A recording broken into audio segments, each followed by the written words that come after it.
the Corber European Science Prize, among many others. I won't go on. I think we should spend a whole colloquium doing this.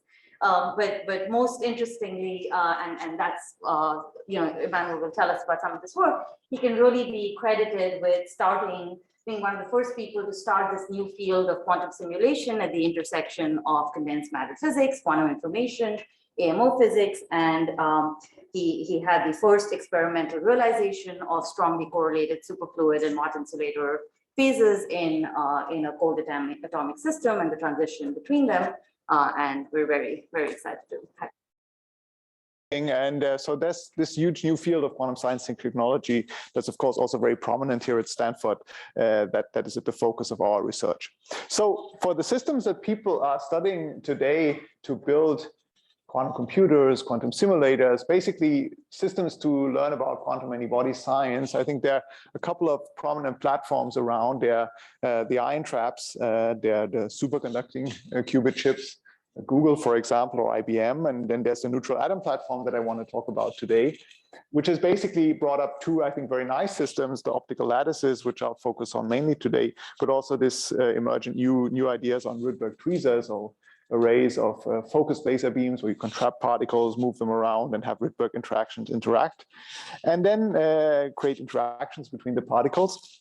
And then there are, of course, hybrid systems, and for example, putting these systems then in cavities to engineer interactions. And actually, really, Stanford is one of the centers of these hybrid systems. I mean, I think I've never seen so many people working on these cavity systems as here in Stanford, doing even very different physics and exploring very different settings in this direction. I'll come back to that at the end of the talk.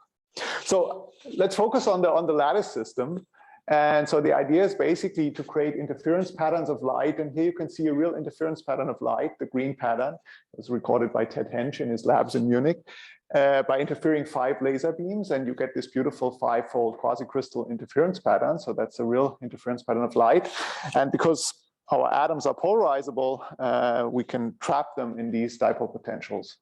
The ideas that were pioneered by Art Ashkin, Steve, and we're kind of extending this to these geometries to create light crystals. So the atoms, if they are cold enough, can be held in these light crystal structures and move in these structures. We can do this with a few hundreds to thousands of particles, as you'll see in the talk. And we can do this not only with spin systems, but we can also do this with bosons or fermions directly. And that's, I think, a big advantage, because you'll see, I'll focus on fermionic systems today. And because you want to learn about, condensed matter systems, for example, where the electrons are the main players, you of course have to, either map your electronic problem onto a spin problem, which carries a lot of overhead, or you can directly emulate that problem, as we're going to do here. Yeah, actually, if you want to see how this interference pattern has been created, you can go to Ted Hensch's YouTube channel. It says Super Laser 123 is his YouTube channel. You can have a look. They're just wonderful optics experiments. Actually, John has been complaining to me, John Simon, there's not enough update on the channel. So I will talk to Ted and let him know he has a fan base here at Stanford, was requesting more updates on the YouTube channel. All right. Yes, so, oops, sorry, this should show you actually now the different interactions we have. Sorry, we had to switch this to a different computer. I hope overall it's going to be fine. So we have different interactions in these systems. We can have on-site collisional interactions, so two particles collide. We can have more longer range magnetic electric dipole interactions, or we can put the atoms or molecules in cavities and have like these all-to-all interactions, as I said, very prominently here. And I want to focus on the collisional interactions today and leave the long-range interactions apart. So really just the simplest ingredient to the whole problem. Okay, I think this is not going to work, Monica. This is like too many slides now missing. And I don't think so. It's strange that it doesn't. I think we have to switch to my computer. Sorry. So let's just then do it here. Then it's only going to be in presence presentation. Apologies, but that's how it's going to be. Okay, sorry, I have to switch over to this computer. Okay, let me just do that. All right, so let me get back here. Sorry for the Zoom people, but maybe you can, but we better get used to being in presence again also. So that's what I tell my students at least. Okay, now just this one has to connect to the, is it coming? Okay, all right, good. Yeah, so here's what you're supposed to have seen. Okay, this works now at least. And yeah, so let me show you first of all our tools of the trade, how we detect the particles in the lattice. And first of all, maybe talk about what are we measuring? So we're creating a many-body state in our lattices. In general, this many-body state, of course, is a density matrix, but for simplicity, let's just imagine it's a wave function, a many-body wave function we're creating. And this many-body wave function is a superposition of different particle configurations that we have on the lattice. And if you make a photo now of the system, and if you make this photo with high resolution and single atom sensitivity, then this wave function is going to collapse on one of those configurations. Which one is completely random? You don't know a priori, right? It's just going to give them by some probability distributions. And then you measure, for example, this configuration that you see up there. Marked in yellow. And now you repeat the experiment. Well, now, of course, once you made the measurement, the state is collapsed. And if you want to repeat the measurement, you first have to recreate psi in your experimental sequence, and then you can do another measurement. And like that, you take thousands of measurements. And out of those measurements, you get different probabilities of those configurations. Okay, you get probability distributions of configurations of atoms that you see in the microscope. And out of those probability distributions of configurations, in the end, you can calculate correlation functions. That's what we're going to do. We're going to look at complex correlation functions that allow us to understand something about these strongly correlated electronic materials. And this typically will be position correlation functions, but in principle can also be things like current correlation functions. So here's like how a picture looks like when you do such a measurement. This is just a thermal gas. So we load our atoms into these optical crystals into a single plane. It's a two-dimensional system. We scatter resonant light off those atoms and cool them, and they fluoresce. And this fluorescence we detect with the microscope objective. And then we just image it onto a good CCD camera. And each bright spot, the red spot here, you can see is an individual atom held in this crystal of light, okay, in our vacuum chamber. Here's actually a beautiful picture coming from a postdoc of mine who's now working in Korea, set up his own group there at KAIST. Really has perfectioned this to really large system sizes, some of the largest systems where you can see much larger systems, and each individual spot is an individual atom here, a lithium-7 atom detected in that system. And you can really beautifully see the lattice structure also here. The spacings are a little bit larger than the experiments I showed. So that's how we create the lattices and trap the atoms there. And the atoms, as I said, will mimic the electrons in a solid. And then we want to structure the system a bit more. And the way how we can structure the system more is, add arbitrary light patterns to this crystal of light.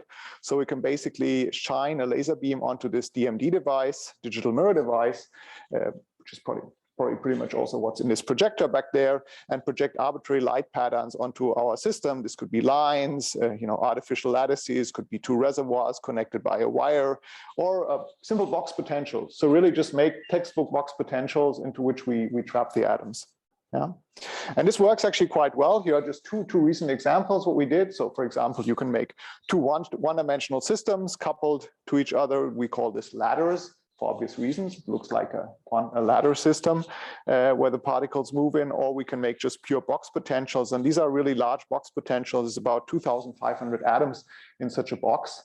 They're very homogeneously. In each lattice site, there's exactly one atom. This is why the fluorescence is homogeneous. And actually, each dark spot is a missing atom. So there you see there's actually a single atom missing on those spots. But you can still see that we can very nicely reconstruct the complete occupation of those atoms in the lattice. So here's just a picture of how this looks in the lab. Well, you can go to your labs here at Stanford. They look very similar. Our typical optics labs. And we, of course, want to miniaturize this. This is not scalable. As you can imagine, it requires good graduate students like you to keep this thing running. And of course, we've automatized things a lot. And so basically, when you set up the experimental sequence, you run it overnight. You don't have to be there. You can get the data in the morning and then analyze the data. One final thing I want to basically emphasize before we come to the physics is that these systems are isolated from the environment. So they're not connected like in a standard dilution fridge to any thermal reservoir. They're really these quantum gases held in free space in our vacuum chambers, not connected to any thermal reservoir. And that's interesting because it allows you to study new phenomena out of equilibrium dynamics, non-thermal states, or even ask fundamental questions. How does the quantum system actually approach thermal equilibrium when it's completely isolated? I don't know if you ask this question yourself. Usually equilibrium you establish by bringing it into contact with some other reservoir, right? But if there's no reservoir, how do you establish thermal equilibrium? So what I want to focus then on the talk today is actually point 3. So actually in the talk tomorrow at QFarm, in the QFarm seminar, I want to talk about these other applications, quantum optics applications, how you can create sub-wavelength arrays as new quantum optical light matter interfaces, very efficient light matter interfaces. I think that's been a topic that's been kind of overlooked in light matter interactions and has resurfaced in the past few years as a very new and active topic. So I'll talk about that tomorrow, also on non-equilibrium dynamics. So that's all going to happen tomorrow. Today, I actually only want to focus on this last topic, how we can look at this material science, physics, strongly correlated electron physics in the system. So when we look at the strongly correlated electron physics, we have to first introduce a model to you. And the model people use is this so-called Fermi model. It's a very simple model that describes, deceivingly simple model that describes a motion of electrons on a lattice. So you can have a grid, a lattice, and you can hop, you can tunnel from one side to the next. This is this first term here. And then whenever two particles, for example, come together on one lattice side, a spin up and down particle, they interact. And this is characterized by this interaction energy U, which could be positive or negative for repulsive or attractive interactions in the system. So that's a model. That's all there is to this model. But people have not been able to solve this phase diagram, for example, of this model, the low temperature phases, for the last 50 years. Okay, so let me just sketch what happens in the system if you cool those particles down. So imagine you have a spin mixture of 50% spin up electrons, 50% spin down electrons. In our case, imagine that would be the neutral atoms in two spin states, two fermionic neutral atoms, and you lower the temperature. As you lower the temperature, and you have repulsive interactions, the particles don't want to sit on top of each other because that costs you repulsive energy, interaction energy. So you try to avoid that. So the first new phase that you're going to form here is this so-called Mott insulator that we've already seen pictures of, where you have just exactly one particle per lattice site in those systems. Okay, as you cool down further in the system, there's an emergent energy scale given by this so-called super exchange spin-spin interactions. So neighboring electron spins interact in this kind of Heisenberg spin interaction picture. And the lowest energy state of this phase, then if you go to energy scales below this exchange energy coupling, is a Heisenberg antiferromagnet. Since I cannot draw this Heisenberg antiferromagnet because it has a lot of quantum correlations, I will always depict it as this classical Néel state, which is just up, down, up, down, up, down, up, down. But keep in mind, the state is much more complex than that. It's not this classical state, but this just the picture we're going to work with to understand the physics in this system. All right, so that's the Fermi-Hubbard model, and we understand that very well. And if you look at real materials, indeed, that's what you find. So if you go to, let's say, high TC compounds and you have zero doping, undoped systems, the one I just described to you, you indeed find that for low enough temperatures, you get the antiferromagnetic phase in these systems. So the electrons on these two-dimensional systems order antiferromagnetically. But then when you dope the system, when you introduce holes, for example, then kind of hell breaks loose and you get all these zoo of phases that people are trying to get better understanding over the years. Yeah. But I don't think we still have a full understanding of what's going on there. And if you ask what's the key question that people are trying to answer, it's basically the question, what happens when you introduce these mobile impurities, holes that can move around in this antiferromagnetic background? How do they interact with the antiferromagnetic background?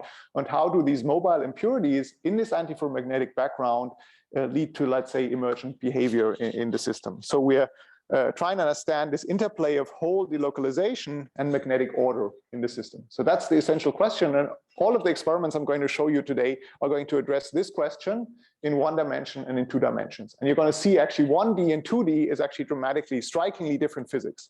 Each one beautiful in its own right, but very, very different physics. All right, so this is then our system, our cartoon picture. It's our atoms in the lattice. Where the atoms form the electrons, we can introduce holes or excess particles in the system. We call these doublons. So, and we want to know now, how do these holes or doublons that move around in the system affect the antiferromagnetic properties, or what new kind of properties emerge in such a material? All right. So I already talked a bit about the imaging, the potential engineering. So there's one additional feature I have to show to you, which isn't going to be important. So first of all, we have to establish that we have antiferromagnetism in these systems at all. So here's a nice experiment from Markus Greiner's group, published in 2017, and it kind of still sets the record of where we are in temperature. So our experiments are a little bit hotter, but close by. So you make this mod insulator, and you're cold enough that you would expect this antiferromagnetic phase. So how do you see that? Well, if you just make this fluorescence image that I showed to you before of the atoms, this is what you're going to see. So the picture here, the top one is just what you see. And you see, well, there's an atom on each lattice side, so it's a mod insulator, but you don't know where are the spins in the system, which atom is spin up and which atom is spin down. And in order to see that, what Markus did in his experiments was basically to remove the spin down particles. So you just shine in a laser beam that kicks out all the spin down particles. So you're only left with the spin up particles. And now you suddenly see this checkerboard pattern. And now you can identify, for example, the presence of a particle here with a spin up and the absence of a particle, a hole with a spin down. And that's obviously perfect in the undoped case. If you have no doping, that's a perfect detection of where the spin ups and downs are. However, and you see really nice antiferromagnetic order over the entire system for cold enough temperatures. But the problem is if you go to, if you would basically introduce now holes into the system, if you dope the system, if you add real holes, then you're going to have a problem because you don't know now in your detection, is this absence of a particle that I see here, is that a spin down or is that actually a hole, a true hole? So that's not going to work. So we have to do better. And we developed a technique in Munich in the last years that allows us to do that, to avoid this ambiguity. And the way how this works is the following. Imagine you have a configuration like this in your system of your atoms with holes and the doublons in the system. And the way how we now do the detection is the following. So this is one physical layer. And before detection, we split this physical layer in a Stern-Gerlach type experiment into two layers, where one of the layers is only occupied by the spin up particle and one of the layers is only occupied by spin down particles. And then we separate this layer through a so-called charge pumping process through large distances. So now you've separated this original layer into two, where this is occupied by the spin ups, this is occupied by the spin downs. And then you first focus your imaging system on the lower layer, take a photo, then you focus your imaging system on the upper layer, take a photo, and then you put the two images together, and then you reconstruct the full occupation that you had of your atoms on the lattice. So this is real data here. We take a photo of the spin ups, take a photo of the spin downs, we reconstruct where they are on the lattice, then we add those two images together, and this is then how we reconstruct the original occupation of the lattice with full spin and density resolution, or full spin and charge resolution, as you would say in condensed matter physics. So it's like what you're doing is really like taking a photo of your strongly correlated electron material, and you're seeing each individual electron. And you can even say whether the electron is spin up or spin down on that given lattice side. So that's what we're basically getting here, this information. And that's, of course, very valuable because remember, we want to study the interplay of the holes with the magnetism in the system. So we need exactly this information to study that. All right, so let me start with the first experiment in one dimension, as I promised, and then go to work our way up to two dimension. So let's go to the one-dimensional system. We see antiferromagnetic correlations. So if I, for example, look at the SZ operator, the spin, measure the spin in the Z direction on the side I and correlate it with the spin in the Z direction on side I plus D, you see this nice staggered antiferromagnetic correlations. In 1D, it's never going to be long-range order. We don't have long-range order in lower than 3 dimensions. So it always has to decay like this. So that's a feature of the 1D system as well. And well, here's just a snapshot how this looks like sometimes in the experiment. Now let's introduce holes into the system. And the first experiment I want to show to you is so-called spin charge fractionalization. And actually a very nice Gedanken experiment.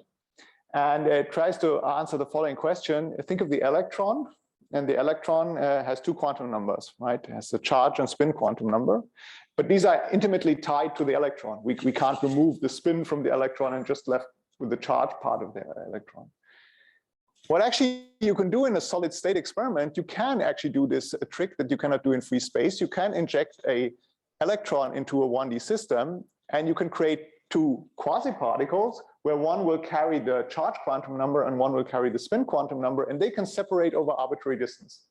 So this is what's called fractionalization, in this case spin charge fractionalization, because we're fractionalizing the original entity, the electron, into its two quantum numbers.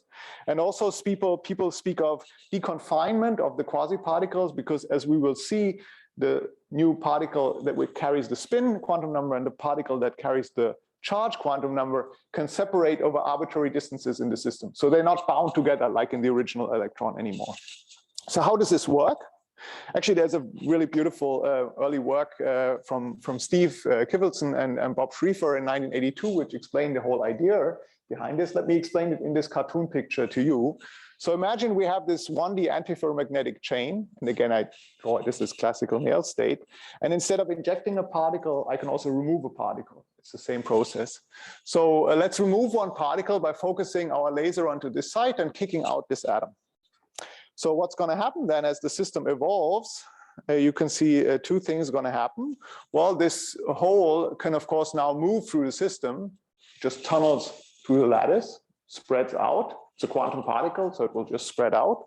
But there's another particle that has emerged. So there's the charge on here. But there's another excitation that has emerged, which we call the spin-on. And this spin-on carries this spin quantum number. And you see that now in this picture, or in this cartoon picture, they are not tied together. They can actually separate over arbitrary distances from each other. So they are deconfined, as we would say in that picture. Yeah, so how do we measure that? Well, we can just do exactly that experiment as I promised. So we can just kick out a particle here from the 1D chain, put a hole into the system and measure the spreading of the hole as a function of evolution time. And you can see indeed this hole now moves like a quantum particle and just does its quantum walk on a lattice. And we can measure, what is the width of that distribution function as a function of time and determine the velocity of the hole spreading in the lattice. Then we can do the same thing for the spin part, where the spin now spreads in the lattice, and look at the spin correlation function. And for the spin correlation function and the whole correlation function, if we plot width versus evolution time, you see that indeed we have two very different propagation velocities corresponding to the very different dispersion relations for the spin-ons, these quasi-particles of these spin 1/2 quasi-particle, and the holon that have emerged in the system. Now, this is a bit indirect way of measuring fractionalization. Actually, let me show you a new quantity that we can only measure in this context of these quantum gas microscopes. You cannot measure in standard condensed matter experiments, which actually is much more characteristic for the spin charge fractionalization. And that's this 3-point correlation function that you see here. Remember, in condensed matter, you can typically only measure 2-point correlators. Here we can go beyond that. And so what we're looking at now is a correlation function where we measure how are the spins oriented around a hole in the center. So we're asking, what is the spin environment around a hole that we're creating in the system? Okay. So initially, when you kick out that particle here, you see that the two spins neighboring the hole that you created are aligned parallel to each other. So that correlator would be positive. But when the spin-on moves away, when this quasi-particle that carries spin 1/2 moves away from the holon in the system, then actually you see as the spin-on moves away from the holon, you see that now the hole is actually surrounded by antiferromagnetic correlations, and this correlator should turn negative. And that's a direct evidence, direct proof of the spin charge fractionalization occurring in the system. And we indeed see that in the experiment. So you see we start out with this 3-point correlator being a spin-hole spin correlator being positive, and then as a function of evolution time, turning negative and settling then on a background negative value. Yes, please. Immanuel, is there an intuition for why it's barely positive and goes so deeply negative? Well, that depends a little bit on our efficiency of creating the hole and also damaging a little bit the antiferromagnet in the process. So when we're not touching exactly just one hole, so that's a little bit that. And for the overshoot here and this coming back, that's actually interesting, because what happens there is that the spin-on propagates out, but it's reflected at the boundaries and recombines with the hole at some point, and to form the original kind of electron, if you wish. And that's what leads in the end to the settling down to this background value a little bit lower than that. But I think this is mostly because of the initial condition that we're creating in the system. All right, so this is what we call dynamical spin charge fractionalization. So you inject an electron or you kick out an electron and you see this fractionalization. What I want to show you now actually is something also that was never measured before, that this is also present in the ground state of this 1D system. So we have now, let's not artificially make a hole in the system, but let's dope the system and let's go cool to the coldest temperature. So we go to the ground state of the doped Fermi model. And now we have to ask, how does this ground state actually look like? Okay, and remember now, this is the only thing I think in this talk that you should remember. There are two competing things in this problem. The holes, as any quantum particle, if they want to minimize the energy of a hole, you want to delocalize the particle. You want to delocalize the kinetic energy. It's like a normal single atom. You know, if you want to minimize kinetic energy, you want to have it as delocalized as possible. On the other hand, the magnets in the system want to align antiferromagnetically to have minimum energy in the system. So if you now ask, well, what is the system? What would that system look like in a cartoon picture? It would be this left picture here, where now the hole is delocalized over the entire lattice. It's everywhere in the system. It has minimum kinetic energy. At the same time, around each hole, these spins are aligned antiferromagnetically. Why is that favorable? Well, imagine the hole moving to a side, then this spin down moves in here, and then it sits next to this one and is antiferromagnetically aligned. So it's the optimum configuration you can have. If you would have this configuration and the hole would move, then suddenly you would have these two sitting aligned next to each other, and that's obviously not good from a magnetic energy point of view. Okay, so this is the ground state. So now what does that mean? If we have a single hole in the system, actually it forms a so-called topological excitation of the entire 1D system. Why? Because this hole here not only affects what happens in the immediate vicinity of the hole, but basically affects what happens, how the entire spin order in the entire system look like. Why is that? Well, imagine we're coming from the left, we have this antiferromagnet, it's ordered down, up, and now comes a hole. Okay, and now comes a hole, and that means that the next atom here, the spin here, would be oriented down, up, down, up, down, up, in order to have this favorable configuration that I said. But that means now this kind of order, if we label such a type of spin order down, up, +1, and up, down, -1, let's just call it the parity of the spin order, then you see that this single hole has introduced a parity flip, a domain wall, in the order of the antiferromagnet in the 1D system, okay? And basically not only affects what happens, you know, here locally, but it also affects what happens 100 sites away from that hole, okay? All right, and this is, here we can indeed see that. So again, we're looking at these higher order correlation functions to reveal that. Let me walk you through this diagram.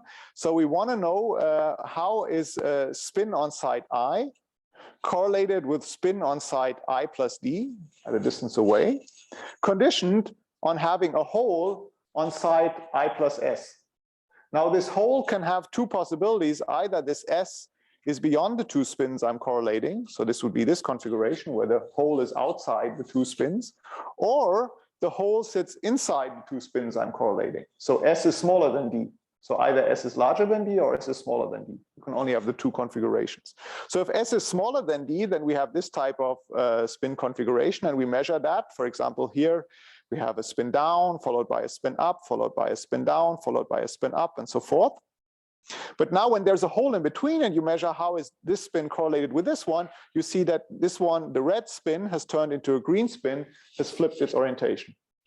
Okay, and this is what you actually also see. So now if S is smaller than D, we are now in this sector here, and you look at the antiferromagnetic order, red has turned to blue and blue has turned to red. Okay, so the antiferromagnetic order is flipped, and we can measure that, show that even more nicely if I correct for this staggering. If I take this alternating spin order out and I just directly plot the experimentally measured parity of the spin order, you see that the parity of the spin order is this positive value if there's no hole, and it's this negative value when there's this hole. So we can indeed see this domain wall flip of a single spin. Now we know what one hole is doing. Now you actually know now you know what the whole problem is going to look like. You know, you're going to know what the system looks like for many, many holes that you have in the system. So if you now have many holes, we know that each time there is a hole, there is a flip of the parity of the antiferromagnet, right? So each time we cross a hole, the parity of the antiferromagnetic order flips from +1 to -1 to +1 to -1. There's this -1 phase flip of the antiferromagnetic order. And that looks a bit now strange, because if you have arbitrary random number of holes here, this looks like you will not be able to predict how is this spin correlated with this spin over here. But if you stare a little bit longer at this problem, you see, well, gee, if I could just remove the holes, if I could just kick the holes out of the system and squeeze the system together to get rid of the holes, then I get the perfect antiferromagnet back again, right? Then it looks like just a nice one-dimensional antiferromagnetic order.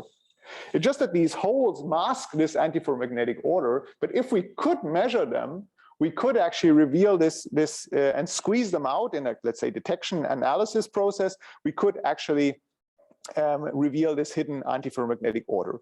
And this is a famous result. It's actually a beautiful mathematical physics result derived in the 1980s from beta-ansatz solution, and later by Wojnarowicz and Ogata and Shiba, which basically formulated in an exact way, how does this wave function of these strongly correlated electrons in 1D look like? They said, well, basically it's just going to be a product wave function of spinless fermions, which just mark the position of your electrons in the system, and a perfect antiferromagnetic order living on a fictitious lattice, which is marked by the positions of the electrons. So this is the magnetic order in this squeeze space, and this is the charge part. So you have a factorization of the many-body wave function into a part which only characterizes the density part of the electrons and a magnetic part. And this factorization is what's called spin charge, spin charge separation in the ground state of the system. Okay, and that's very special for this 1D system. Okay, so let's do the experiment. Let's put 60% holes in the system, in this 1D system, really strongly doped, hole doped system. And now when you just look at a 2-point correlation function of correlating this spin with this spin over here, and you have random number of holes in between them, this means that this is going to fluctuate. So on average, this is not going to be correlated with this thing here, because they're just random number of holes there. And this is what we see, you know, only when the spins sit right next to each other, there can be no hole in between them, they're antiferromagnetically aligned. And when we go beyond distances, beyond distances of 1, we see the signal is flat. So if I measure that, I would say, well, there's just no antiferromagnetic order in the system. The system is not an antiferromagnet. But it's not true. It is an antiferromagnet. It's just hidden from your eyes because of these holes that are in the system. And if you can remove the holes, go to this squeeze space and do the analysis, then you do see that there is antiferromagnetic order correlations in the system. So this shows you how you can measure these hidden correlations by looking at higher order correlation functions and make visible this hidden structure that you could not have seen in any standard condensed matter experiment. All right. 1D, let's go to 2D. Okay, so 2D, as we're going to see, is extremely different. We're going to ask the same question. Now we have a 2D antiferromagnet, and we're going to put a single hole in there. And we want to ask, what does this single hole do to this antiferromagnet? How does it move? And this is actually a very simple question, again, deceivingly simple question. And I found this paper from 1989 where actually some of the 3 greatest condensed matter theorists of our time worked on precisely this problem of this motion of a single hole in this quantum antiferromagnet. And what was a Gedanken experiment for Charlie Kane, Patrick Lee, and Nick Reed, now we can actually really do this experiment. We can do this experiment and see what is happening to this single hole that's in the system. So let's understand, first of all, what's different 1D to 2D when we go from 1D to 2D. So imagine we put now not a hole in the system, but we put an excess electron here. So we call it the doublon. For practical purposes, we like to do the experiment like this, but it doesn't matter. The argument goes the same way for holes. So imagine now you have this doublon here. And again, you remember, to minimize kinetic energy of the doublon, we need to delocalize it. Right? If it's localized quantum particle, you always pay a lot of kinetic energy. That's not favorable from a kinetic energy point of view. So this is a good state from a magnetic energy point of view. It has low magnetic energy cost. All the spins are antiferromagnetically aligned, but it has a high energy cost in kinetic energy. So it's maybe not optimal. Okay, so let's move this particle around. So let's allow it to move by letting this spin hop over here. So it's moved. Oh, but now you see oh, this is left, this bonds now by moving, which are ferromagnetic aligned. So that's not good. So now we've minimized kinetic energy a little bit, but we had to pay a price for that. That's magnetic energy cost. Well, let's move it a little bit more. And you see, the more this particle moves, the more ferromagnetic correlations it leaves behind, and that the more the magnetic energy cost will be. So that particle cannot move infinitely far, because that would cost an infinite amount of magnetic energy cost. So you see, actually, the situation is very different than in 1D. Remember, in 1D, you had spin and charge deconfinement. You could separate this impurity from as far as you want through the system. You can move it. In 2D, you cannot. Okay, so what's going to happen now? Well, it turns out what the system wants to do now, wants to delocalize a little bit the impurity, so it can minimize a little bit the kinetic energy, but at the same time, it has to also, keep these magnetic energy costs at hand. And what it forms is a so-called polaron. So it forms a new quasi-particle, which you can think of basically as the hole dressed by a cloud of modified magnetic correlations surrounding that hole. Yeah, which can even turn ferromagnetic for strong interactions. So it can delocalize in this cloud, in this spin bag very nicely. But you can think of this new particle that is formed, this polaron, as this impurity, this hole surrounded by a dressing cloud. And this is something that's very common in physics. You have these polarons, these impurities, creating different types of polarons in very, very different scenarios. And here we're going to look at this spin polaron, which again actually was looked at by very famous people, Bob Schrieffer, Xiaogang Wen, and Xu Zheng at the time at the USCB. They analyzed precisely this problem. Yeah, so they looked at this quasi-particle, they called it a spin bag. So it's the hole surrounded by a bag of modified spins. And they try to understand, how do these new quasi-particles interact with each other, and how does that lead to D-wave superconductivity, ITC superconductivity.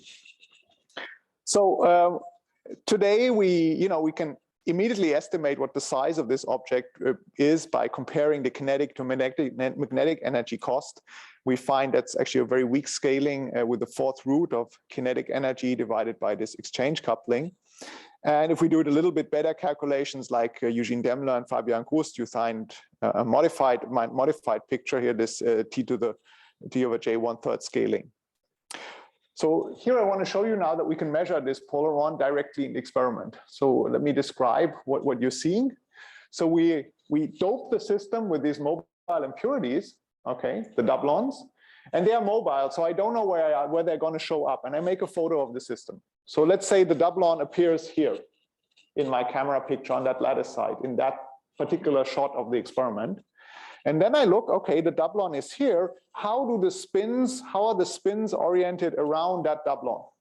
It's again a 3-point correlation function, because you're asking, how are the spins, for example, between those two lattice sites, how do they look like, conditioned on having the impurity here at the center? That's a 3-point correlator that you need to know for that. And you can, if you recenter your coordinate system always where the impurity appears, remember it's completely delocalized in the system. You just recenter after every thousands of shots, you always center the impurity as the center of your coordinate system. Then you can plot the correlation function of how the spins are modified. So this is the SZ-SZ correlator in the horizontal direction, the SZ-SZ correlator in the vertical direction. And you can indeed see in the vicinity of this impurity, we see this dressing cloud, this spin bag that was predicted, by Bob, Xiaogang, and Xu Zheng, for example. It's even more dramatic if you look at the diagonal correlation function, diagonal spin correlators. You see around this impurity, they can even completely reverse the spin correlation. So it's not a small signal. It's actually a signal where even these spin correlations are completely reversed. I should note the mobility of the hole is crucial. You cannot do this with a static impurity. The static impurity does not cause this polaron to form. So the impurity is actually very crucial in the system. All right, let me just show you a new experiment also from Markus Greiner's group, which actually nicely complements what you see here. So on the one hand, I showed you from our experiment this first microscopic picture of these polarons, of these spin bags. And what Markus did in his experiment, he looked at a dynamical effect where he basically, removed a particle, like in the dynamical spin charge experiment we did in 1D, but he did it in 2D. What now happens is that you first have to form the dressing cloud. Until the dressing cloud has formed, this hole can move very fast with single tunneling speed. So you see a fast propagation. But once the dressing cloud has formed, the one that we see here, then it can only move together as an entire new quasi-particle through the system. And this is a much heavier particle and can move much slower through the system than the single hole. And this is what Marcus sees then for longer time scales after the dressing cloud is formed, the subsequent propagation of the hole together with the dressing cloud, the whole quasi-particle moving is now happening at much slower speeds in the system. All right, so let me quickly just say something. What happens now, I think, for a bit more advanced stuff, that is, what we understand now, what happens to very low dopants. We get these polarons, these new quasi-particles in the system. What happens if we change the doping to very large degrees of dopants in the 2D system? What we know from condensed matter system is actually that the system changes over from a strange metal polaronic phase, where you have basically polarons being the charge carriers in the system, to a standard metal where the electrons again become the charge carriers of that type of metal. And how that crossover happens, we can shed light on that, because we can, in our quantum simulator, we can continuously change the doping here and measure, and I don't want to go into details, how different type of correlation functions change as a function of doping. So we can look, for example, at spin correlation and see how the antiferromagnetic order moves away from pi to become incommensurate antiferromagnetic order. We can see how the polarons that I showed you actually break up in the process of the doping and completely become just normal standard electrons. And we can see how holes interact with the spin background in the system. And if we put that all together, we can now put a very precise picture, a very quantitative picture of how this microscopic breakdown from the strange metal polaronic phase to the standard metal electronic phase happens. And this is something we can, you can test your theory on.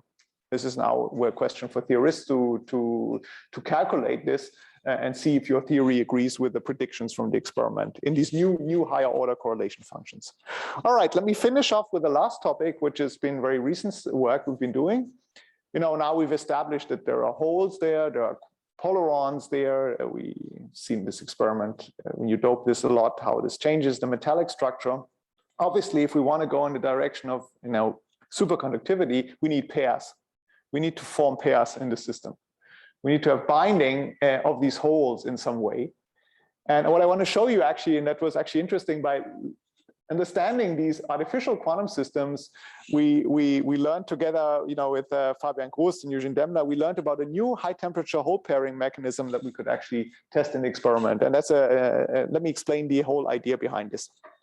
First of all, let's keep in mind that we're dealing with a model which only has repulsive interactions built into it. Okay, that's the Hubbard model. It has this repulsive U, it has the tunneling. There's no attractive interactions in here. How can you get out of a model with purely repulsive interactions attraction that pairs form? Well, let me again try to show this to you again via the magnetic correlations. So how does this work? So let's make this simple so-called ladder system, where as a simple model for our 2D system, where we have this 1D system, and they're coupled to each other. And let's arrange the couplings in a way that I have spin singlets formed along the rungs of the ladder. Okay, and let's put two holes in here, and let's imagine, for example, that this hole now moves. So let's have this hole move to this side here. If this hole moves over here, then these spins will have to take their position. So the singlets are going to be broken, because the singlets are now oriented along the diagonal, not along the rung anymore. So that's going to cost you magnetic energy, right? Remember that that's not favorable. So, but you see actually the way how you can undo this energy penalty is by moving the second hole to this position. If you move the second hole to this position, then actually you undo the damaging effect of the first hole, and the spin order is restored, and you don't pay this energy penalty anymore. So now you bind the holes together. The holes are bound together.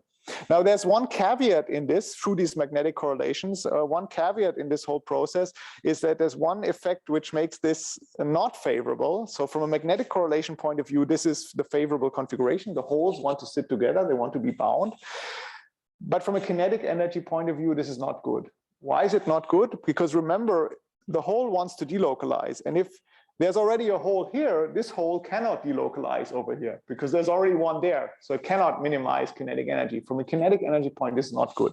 It turns out that if you put this together, this energy penalty on the standard ladders, from a magnetic energy point of view, you win. From a kinetic energy point of view, you lose, which does lead to net binding in the end, but with a very, very weak binding energy. And this is what people like Steve Givelson found when they did numerical calculations on these ladder systems.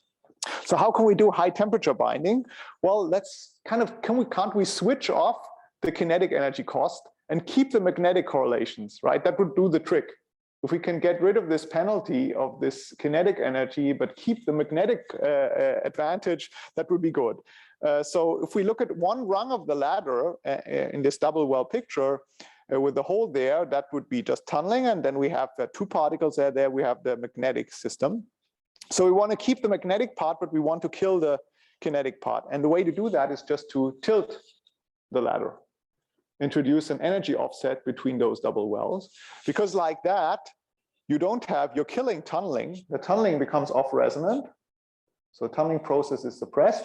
But if your energy offset here is not too large, the super exchange magnetic energy is still there. Okay, so you can arrange it in that pattern. You still win from an magnetic energy point of view, but you don't have this energy penalty. So if you go to this mixed dimensional configuration where charge moves one-dimensional, but spin is still two-dimensional, effectively two-dimensional on the ladder, then you remove this Fermi hole-hole repulsion and you get a strong binding energy. And I'll show you actually the binding energy is more than an order of magnitude larger than what you would get in the standard ladders. If you could do that in a real material, that would also mean, of course, your TC would go way up because of this high binding energy that you have in the system. So we can do that in a system, and we can now look, let me show you the data, and we can make this ladder system. We can tilt it. On average, we have unit density in each of the legs of the ladder. And if we look at single snapshots, we very often find this configuration where they're really like hole sitting next to each other. And this is very different from the standard configuration where we are untilted. So here's this quantified in this hole-hole correlation function. If there's no tilt, you don't want the holes to sit on a rung, but if you tilt the system and remove this energy penalty, you see that you get this correlated hole-hole pairs on a rung, and which directly demonstrates binding of the system of these hole pairs. Okay. Just to check that it really depends on the magnetic energy cost in the system. If you reduce the magnetic energies correlations in the system, if you reduce the amount of spin singlets that you have along the rungs, you indeed see that the hole-hole correlation signal goes down. So the binding really only depends on the magnetic correlations that you have in the system. Finally, just something that got us also excited, I think, for the future work is that we see ordering of these hole pairs. If we have more than one hole pair on a rung, we see that these hole pairs seem to form kind of something like stripe phases or density patterns. So they seem to order themselves. That's exciting. We don't know right now if this is, just precursors of stripe formation that we know from high TCU compounds in 2 dimensions, or if there's a more simple phenomena, something like Friedel oscillations, for example, of these hole pairs in the system. All right, so let me just summarize this and just say that, by doing this new binding mechanism, we've been able to push the binding energy by almost a factor of 15 from this very weakly bound pairs on the ladder to this very, very strongly bound pairs. This is very nice because it allows you immediately to have, push the condensation phenomena that might occur to much higher temperature scales. We seen this density ordering, and now, of course, the next thing that we're gearing up in the experiment is to do this in 2D or in bilayer systems, where you have the hole pairs formed between bilayers and trying to see if they can condense and form some superconducting phase, for example. All right, so let me just, where's the general picture? Where's the whole field moving? So I showed you our systems, medium-sized systems so far. I think big effort right now in all these systems is going towards larger systems. We're trying to develop these monolithic integrated cavities, for scaling up, for not having, because our laser power is finite and we want to have large volume optical lattices, and we can do, lattices with maybe 40,000 particles in such systems like this one.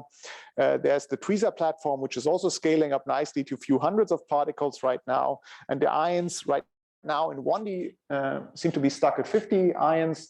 So they have to see how to get above this limitation of the one-dimensional system to higher dimensional systems, or coupling many of these 1D systems together. One nice thing, of course, for the atomic or ion platform is, for us, all atoms are built by nature. They're all the same. We don't have to work hard to make them the same. They are the same. Yeah, we're upgrading our fermionic system. Let me not go into, you can ask me about that. So I hope when I come back in the summer, actually we'll have exciting new news on that system, some of the prospects I showed to you before.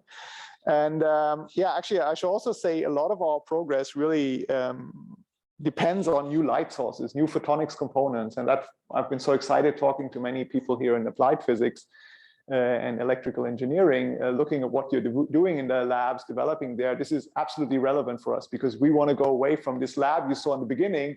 I don't want to have this huge laser table. I want to have it all in a rack. I want to have reliable components, 24/7 operation, not having, the graduate students having to tweak the lasers all the time that they keep running. This is supposed to be running, and this is the job, hopefully, the photonics community will solve together with us.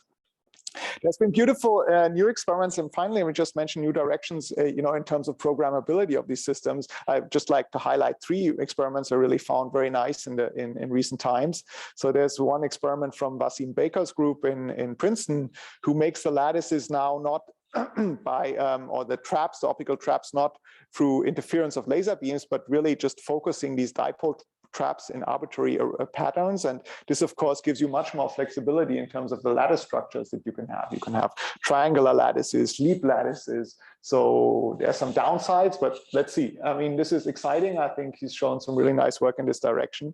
There's really beautiful work from Adam Kaufman's group in Gila coming out, who combines these tweezer setups together with the optical lattices to get to fast repetition rates, sorting the atoms in the lattices with these tweezers, moving them around, really cool stuff. And there's, of course, here just, highlight Monica's work also. Here's beautiful work, and actually very different direction on these cavities, where you can have these new systems where you can have very programmable interactions at different length scales, making use of the cavity and, let's say, special resonance conditions that you introduce into the cavity to have, spatially dependent interactions and with different connectivities that you can just program into the system with your function generator in the end. So I think these are all really exciting trends, all done by very young people, new people in the field. That's, of course, exciting. I mean, I don't feel old myself yet, but, I'm getting more older, certainly not getting younger. And it's great to see these new developments being pushed forward by new members of the team. Of the community. Yeah, so that's it. I want to, I hope I showed you that you can do exciting physics. I focused today in the seminar on the strongly correlated electron physics. Tomorrow, if you're interested in coming, I would like to talk about these quantum optics applications and about non-equilibrium physics. I promise, I hope you'll enjoy that too. It's different topics, and but also I think very exciting. I like all of them. And, we have just a wide variety of beautiful many body physics that we can explore in these systems. But, all wouldn't be possible if it wouldn't be for a great team of people that have been doing these experiments. This is our lithium quantum gas microscope team in Munich, which has been led for a long time by Christian Groß, who's just moved to Tübingen. Then there's been Yanis and Jaya, who's been doing the PhD work. The new PhD students, Dominic and Sarah, have taken over. Mim has been a long-standing postdoc with us, moved on to a professor position in Thailand, and Guillaume has moved to Hamburg. And we really enjoyed a super theory collaboration with our Eugene Demmler, now at the ETH Zurich, and Fabian Groß, Annabelle Bort, and also Yao Wang, who's at Washington University now. All right, with that, leave you with a nice picture of Munich. Thanks a lot for having me. Thanks a lot for hosting me. Thank you.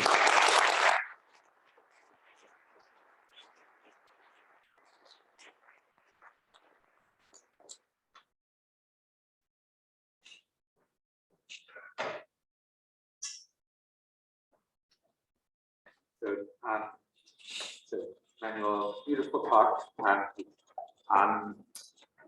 You mentioned Nagoka ferromagnetism in the limit where you have strong hopping and weak interactions, and that's something that in solid states at Delft there was a sort of toy system demonstrated with foresight. Yes. Is that a regime that you can get into or want to get into? Yeah, I think we could do, so it's a beautiful experiment in Delft on the quantum dot array, the 2x2. I think that in the small size would work equally well here, but they've done it before. So now motivation is not as high. I think, we are, of course, seeing related physics. What the polaron is related physics. If for strong on strong interaction, this thing at low enough temperatures, that's the critical part, then that single impurity would turn the whole system ferromagnetic. If you push the magnetic energy cost lower and lower, if you go to stronger interactions, and then you make the magnetic energy cost weaker, that single impurity at low enough temperatures would make the entire system ferromagnetic. That's what this Nagaoka paradigm is about. And they've seen that, the Delft group has seen that in the small system. Beautiful experiment. And yeah, I think, the limited, we can tune the range of interaction to hopping, we can tune over a limited range. And for us, the scaling, as you see, is not so favorable with this 1/1 cube root. It's not, as you don't have so much room to change, by order of magnitude the size of your polaron, for example. That's not possible for us.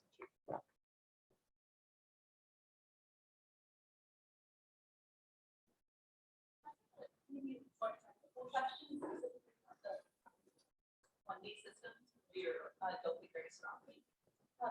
If you start with a parasite with a parasite with antiferromagnetic order, you have a way of creating polons that does not automatically create spin-ons as well, or does this existence of spin-ons not really matter on the scale of a lot dynamic?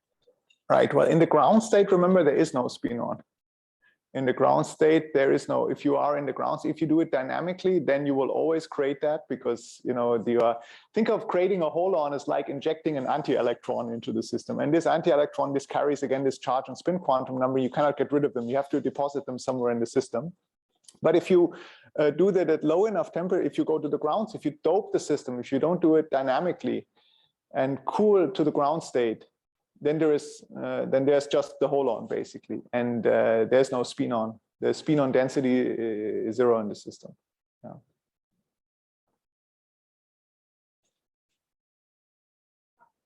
Hi, very interesting talk. I have to admit that I am an outlier because this is not my field from cosmology, so I don't know a lot of things.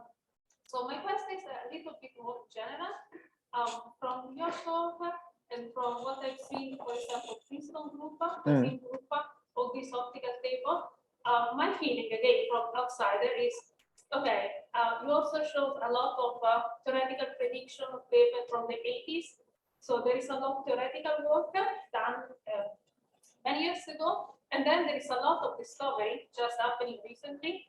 I have seen a lot of paper coming out of Science National, for example, like Passing Group. So from outlier point of view, what is the technological aspect that is maybe doing all this experiment right now, like during these years? Is there any particular development that enable doing this science right now? Why it was not done, I don't know, 30 years ago? Well, I think it's a 30-year-long development, starting with stuff Steve has been doing here at Stanford, laser cooling, developing there, that wouldn't be possible without that work. And it's I think, then there's the, Steve, Bill Phillips, then there's Serge Roche, Dave Wineland. I mean, there's a lot of Nobel Prizes that basically made this possible. So we're looking back at the history, I would say, when people started manipulating single quantum particles, atoms, ions, I think started 30 years ago or something, maybe a bit earlier.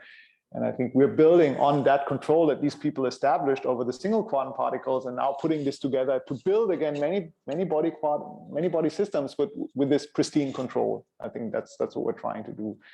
And yeah, so I think this is not a singular. I mean, there are of course many steps that made this possible, and I think I couldn't point to single one. All of them have been kind of important in this. So I think it's been a continuous development of the community, and many people in the community pushing this forward. Yeah.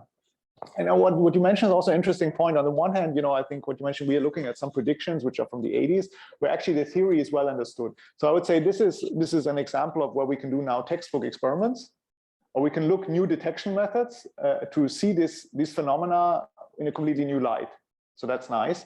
But there's also, as you also mentioned, there's discovery potential. And maybe tomorrow I'll talk about something which is much less clear, something that was just, people speculated about, conjectured about starting 2 or 3 years ago on the Heisenberg model, which in the Heisenberg model, you think everything should be known about the Heisenberg model. This is such a, what can we learn about the Heisenberg model new? But you can. And that's actually, so there's also a lot of potential for discovery. And I think the experiments showed that it's beautiful to, I like all these directions. So it's not, I mean, of course, the discovery is most exciting from an experimental physicist point of view when you see something that people don't understand so well and you see something new. But doing these beautiful textbook experiments and getting this microscopic picture of a polaron, that's also beautiful, I think. I have maybe a follow-up on this question about to what extent the theory is understood. So it seems like everything you showed, you have at least a qualitative understanding, but there weren't a lot of plots where there was like a quantitative theory prediction. I think it's experiments quantitative is actually hard to calculate. Is that right? Yeah, I tried to, in this talk, in the colloquium, I try to shield that a bit from you because this quantitative numerics is a bit boring. I try to give you the, to what extent are you in the review where these things no, so this is, I mean, yeah, so I can show you some things here. For example, these are, for example, what I showed you in this crossover from this polaronic metal to the Fermi liquid. We measure this as a function of doping. We make very specific predictions when these things happen, and we can compare to different theories. So different lines are different theory curves, and we can now say which is a good theory, which is a bad theory. 2D, presumably. Well, this is 2D, and this is, I would say, temperature range right now is still where I would say theory can be done. But if we get, let's say, only a factor of 2 lower in temperature, then it's going to get very hard for theory already for these ground state problems. So we're not far away, and that's why, of course, we want to push in this direction. There was this interesting kind of effect where so it's topological state where it kept spreading out some non-trivial structure. Are there any kinds of topological phases that you think are amenable to these kinds of simulators, like Fermi Model? Yeah, well, actually, one we I didn't talk about this. I actually skipped this slide. One we're just coming out in Nature now soon is by looking at these ladder systems for the antiferromagnetic coupling. You can realize this Haldane model, spin 1 Haldane system. This is a prototypical model for a symmetry protected topological phase, SPT phase. So we showed how you can do that. There's been really nice work from the Harvard group from different spins, from Rydberg quantum simulators on the spin liquids that you can see in these systems. So yeah, I think that's, and there's also new ideas how to do that for these Fermi-Hubbard and Bose-Hubbard systems. I didn't talk about that today, but I think we want to see much more of this in the future. And that's, of course, very exciting. It combines the, I could have given electron topology on the topology, but I chose today, just let's focus on the electron physics and just focus on that because it connects well together. It can give a nice coherent story. I hope so, at least.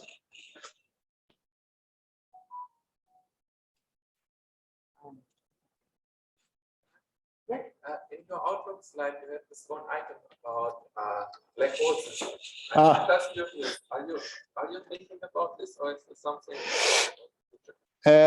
Well, okay. The idea I was thinking about here is quite specific to my colleague Giat Vali in Munich. I don't know if you know him. Yeah, I was a student. Okay, well, you know Gia, yeah. Okay, then you know his idea about. So he has this, just to explain to the rest of the audience, well, you can explain better if you were a student. But I mean, so Gia has has broad interest, and he has a picture of what the black hole microscopically is, as a model for the black hole, structure of the black hole, and especially also, how Hawking radiation emerges there, how we could see that, how we could basically see that by tuning Bose-Einstein condensate to the point of collapse with attractive interactions, and at this collapse point, it would resemble the physics of a black hole. Did I get that correctly? Okay, yes. Yeah. So we've been thinking about this, absolutely. Yeah. Some literals? Yeah, well, the quantum flux, the idea is that in my visual picture of this, you have the Bose-Einstein condensate, and when you tune to attractive interactions, this thing wants to collapse. So how does it do that? It forms local quantum fluctuations, solitons, wants to collapse locally, but it not yet ready to do it. Yeah, so it just wants to do it, but it doesn't. There's fluctuations in the system, and these quantum fluctuations, if you then they would be, if, for example, if you expand these, they would mimic something also like cosmic background radiation. Yeah, or look at these systems. Yeah. So I don't know. You can tell much. We could probably tell much more about the ideas, but yeah. So I definitely we would like to look at these things. Yeah, absolutely. Last question. In the 1P model, there was a situation where you fold doped it and saw that you might be fooled by looking at the macroscopic magnetism. You might say, oh, there's no Yes. phase. Yes. A little hole introduced many boundaries. Yes. My question is there a notion of temperature in this system? Oh yes, yes, yeah, absolutely. Unfortunately, yes. And we want to get to lower and lower temperature. So yes, there is notion of temperature, and I think if you would do this experiment at lower temperature, you would see this antiferromagnetic signal is okay, but it's not great. We would like to see it over much longer. In principle, we would like to see it over much longer scales here. So that's what you would see. If you would go to longer scales, you would see this. It should still decay the antiferromagnetic signal. That's what it has to do in 1D because there's no long range order in one dimension. But you should extend it. It would be great to see this going out to 20, 30 sites. And seeing a flat signal and then a signal that I can show you that extends over 20, 30 sites, that would be even more impressive than this one, right? But the whole idea is there. I mean, that it's not a detection problem, it's more a cooling problem now for us. The detection would be exactly the same as what I've done before.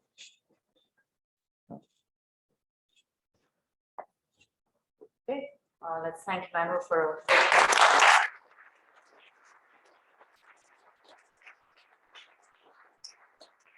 Immanuel's Q Farm seminars at noon tomorrow for those who are interested.